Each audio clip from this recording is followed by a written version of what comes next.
नमो श्री भगवते वासुदेवाय। ओम श्री भगवते वासुदेवाय। ओम नमो श्री भगवते वासुदेवाय। ओम नमो श्री भगवते वासुदेवाय। बोलिए सद्गुरु भगवान की जय। महादेव। যে কথা ছিলাম ছড়পুরুষ ছড়পুরুষের দেহটা, তাহলে এই প্রকৃতির মধ্যে দেখুন কত কিছু আছে, আছে না? ফল আছে, মূল আছে, সবজি আছে, আছে না? মানুষের খাবার, যেটা খাবার প্রসঙ্গটা পরে আসবে, তর্কের ভিতরে ব্যাপার। তা আমাদের বেঁচে থাকার জন্য ভগবান প্রচুর জিনিস সৃষ্টি করেছে কিন্তু, তাই তো? জীবের কল্যাণের জন্য আমি বেরিয়েছি মায়েরা, বিশ্ব কল্যাণের জন্য, বিশ্বের শান্তির জন্য গুরুদেব আমাকে পাঠিয়েছেন। একমাত্র গুরুদেবের উদ্দেশ্য পূরণ করার জন্য এই কাজটা আমি করছি। ভিখারির মতো আপনাদের কাছে এসেছি। কিরকম? এটা ভিখারির মতো একদম বাবার কাছে। কি জন্য? গুরুদেবের আদেশ, যদি কিছু মঙ্গল হয়, কারণ আমরা তো ছুটে যাচ্ছি।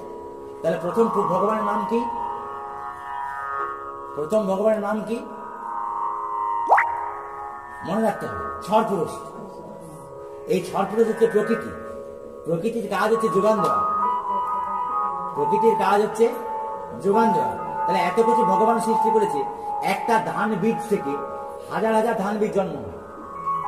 ব্যাংকও এত টাকা সুদ দেবে না কিন্তু। একটা ধান বীজ থেকে কত ধান হয় বুঝতে পারছেন তো? ঈশ্বর কিভাবে? এটি ঈশ্বরের রচনা, পুরুষোত্তমের রচনা।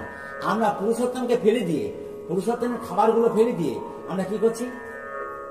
কৃত্রিম খাবার খাচ্ছি জীবের জন্য, আর আমার রোগ হচ্ছে।